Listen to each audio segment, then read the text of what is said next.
Hi there, and welcome to Context Free, where we talk about programming languages. Today I want to talk about indentation significant syntax, such as how we define our blocks in Python. And for my example, I'm going to start out with a list of places with the name and a population and convert them to a list of categorized things based on arbitrary population thresholds. I'm going to call something a village, a town, or a city. I'm not going to start out using that function I just showed you up there. Instead, I'm going to start out using the map function and a lambda function inside of it, or an anonymous function. So to calculate the category, I'm going to use a sequence of if-else expressions, which are sort of like the ternary operator in C. And the reason I'm going to do this is because you can't have multiple statements inside of a lambda expression in Python. So my list of places is up here. If we're on the program, we see that Nuevo Progreso is a village, San Marcos is a town, and Xela is a city. And just to remember that we're in Python, where indentation matters, let's dedent this statement over here. And it gives us a syntax error saying that we shouldn't have gone from top-level code to indented code. Various other kinds of errors or incorrect execution might take place based on these kinds of indentation mistakes in Python, which therefore forces you to have correct indentation. On the other hand, once you're inside of an expression in Python, indentation doesn't matter. So for example, my linter might complain about this line not being indented, but Python doesn't care. The trick is that sometimes in Python, it's easiest to express what you want to do using multiple statements. So as an alternative to using a lambda expression, I could also call an external function, such as the one I showed in the beginning here, that's able to use standard Python if-else blocks. And while you might argue that it's more straightforward to name anything that takes multiple statements in Python in the first place, that sort of argues against why you're allowed to have multiple statements inside of your branching and loops as well. And that actually isn't the reason why you can't have multi-line lambdas in Python. The easiest discussion point to find on this is from this message from Guido van Rossum, the designer of Python, in 2006, where he says the main concern he has is actually embedding significant indentation inside of an expression and finding that to be too complicated of a language design. However, we'll find that many other languages are perfectly happy to do this. Before we move on from Python, let's take a look at the issue of indenting multi-line strings. So for example, we might have a string where we care about indentation, such as if we have embedded YAML inside of our program. And because I've indented it, I can tell it's inside of this print statement. But if I try running my program, I'll see that extra white space around there has been included inside of my string. One easy way to deal with this in Python is to use dedent and strip, which gets us back to what we wanted, although at the cost of runtime operations and more complicated code. Let's move on to nym and see how it handles things. Our basic program structure is the same as before, where we have a list of places, and we'll push those through the map function. However, in the case of nym, we are allowed to have indentation-based syntax inside of our expressions. If we run it, we get what we expect to see: our list of categorized things and our YAML at the bottom. Now, interestingly in nym, even for things that you might think don't care about indentation, we find it will care sometimes, but not always. So for example, if I dedent this place past the beginning of my statement, no issues. And if I partially dedent the name inside of my place, I also have no issues. But if I go too far, it does complain. And you can imagine that the same goes for these statements inside of my function. Note also that it's not just anonymous functions that I'm allowed to use indentation for, but even inside of my elif block here, I have multiple statements, and there's no issues with basing this on indentation. For a multi-line string, I've chosen to use a different alternative than I used in Python, which is string concatenation, where each line is a new string, and I embed my new lines inside of each. So this might not be an ideal solution. I just chose it in this case to show an alternative for how I can get indentation nice for my overall syntax while still having multi-line string content in the end. Moving on to Haskell, we'll find some things that are similar and some things that are different to what we've seen before. So here's my list of places, which interestingly here is actually a function and not a variable, but I'll pretend it's a variable for my needs. And here I'm mapping my places through an anonymous function and printing the result. I actually include two versions of the YAML, one using built-in Haskell syntax, which is a single string literal, although it has some of the same feel of the solution I chose in nym. And I also use a third-party library that allows me to be more straightforward with my indentation of my string content. And if we run this program, we'll see that we get a list of categorized things out: village, town, and city. Although worth noting, they did not use standard Haskell style here. Ordinarily in Haskell, they have a convention of starting each element in your list with a comma instead of ending with a comma. And there's reasons for that, but I felt like using something that felt more natural to me here for this example. In any case, let's see what happens if we dedent things that are inside of delimiters. We find that it doesn't care. However, our do block here is using indentation. So if we dedent this, we see that it complains about what I'm doing. Alternatively, inside of my indentation-based anonymous function here, it also complains about my indentation. Certain other things do or don't care.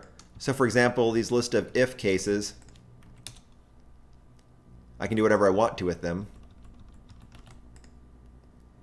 But again, as expected, if I dedent inside of something that cares about indentation, it complains about it. Note also that in all of these examples, I've included a comment that's dedented all the way to the left. None of these languages care what you do with your comments as far as indentation goes. And finally, it's worth pointing out that indentation-based syntax is optional, at least in many cases in Haskell. So for example, instead of making my do block based on indentation, I can put curly braces around it.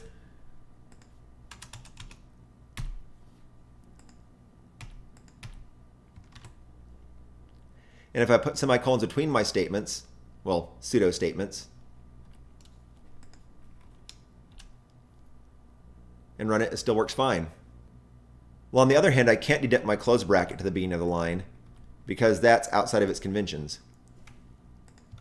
And so one of the takeaways from this is that where I've chosen to use my own style here instead of following common Haskell style, on all of these languages, you find these corner cases related to indentation.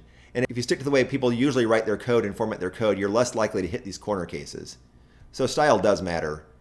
And getting back to our indented string down here, we can also dump out intermediate representations inside of the Haskell compiler and take a look at what our strings look like.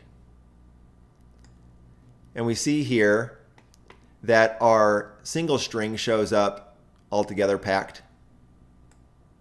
But at some point during the processing of this program, the multi-line string, whatever that third-party library is doing, creates a number of individual strings that contain just the string content we care about. Let's take a look at F#, which by default uses a lightweight syntax based on indentation as well. It also doesn't usually force us to use end commas in our lists. So here I've got my list of places, and here I'm mapping the places through my anonymous function, which again, if you notice, cares about indentation to define its block structure. Finally, for my multi-line string, I've used a style that some people use in some languages, where I start each line with a delimiter that I've chosen. And I've created my own dedent function using regular expressions for this that strips everything up to that leading pipe character. If we run this program, we see that we get the output we expected, although it's rather clever in how it chooses to represent this list when it comes out, even if it doesn't know how wide my terminal is. So let's start dedenting things and see what happens.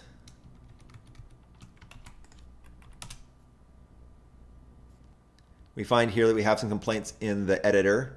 We see the same thing over here. In this case, built into F# is giving me a warning that these aren't indented properly.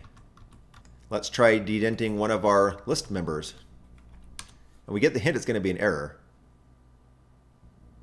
So in this case, it actually complained and said I can't do that. You can imagine similar effects from dedenting inside of a clearly indentation-based block here. So I just find it interesting that, at least for F# and nym, that even when you think indentation might not matter, there's times the compiler either warns or gives you an error about it anyway. And again, I haven't dug deep enough to see when this is required to make sure it can handle this nested indentation inside of your expressions, and when it's just that they want to force you to have some kind of relatively sane-looking program. We're going to end today with CoffeeScript, which I think might make indentation more significant than the other languages we've looked at, but will end up having its own corner cases as well. So here's a list of places. where based on indentation, groupings of names become object literals. I find it a bit fun also. This is the first syntax highlighter that doesn't like underscores in my numbers, even though CoffeeScript itself doesn't care. And then, like in the other languages, we're going to map our places through an anonymous function and print them out. As for the multi-line string, I've indented my string here, although we'll see that I do nothing special about telling where the borders are on it or the indentation, because CoffeeScript will handle that automatically for me. So let's run it, and we get the output we expect. Let's try dedenting for fun.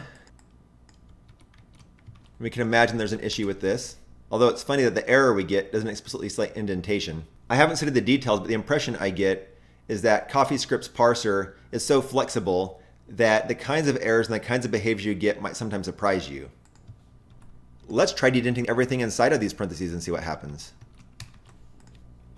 And here we get an explanation that it doesn't like our indentation, which again is sort of interesting because technically maybe it could get away with this inside of the parentheses, but it chooses to get in our face anyway.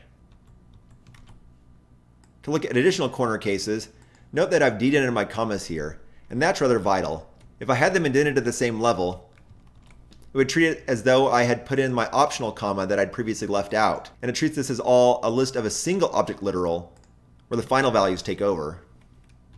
And all I have left is Sheila. Alternatively, to see other syntax corner cases, let's look at this reduce example. I should be adding 0 through 3 together, and the outcome should be 6. If we run it, we see that's what happens. But in this case, unlike before, I have to have parentheses around my multi-line anonymous function. If I go single line on it, it's no longer an issue. Though if I wanted to get rid of my parentheses, it becomes an issue again. And finally, before we're done, let's see what this string actually looks like in the compiled output.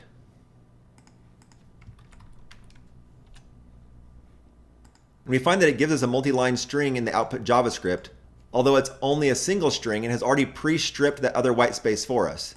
Which means not only did it look nicer in our code, but there's no runtime operations required to get the string back to the content we wanted in the first place. It's possible that Java also will be looking for a similar solution for multi-line strings in the future as well, which would make Java partially indentation-based in its syntax if it actually becomes a part of the language.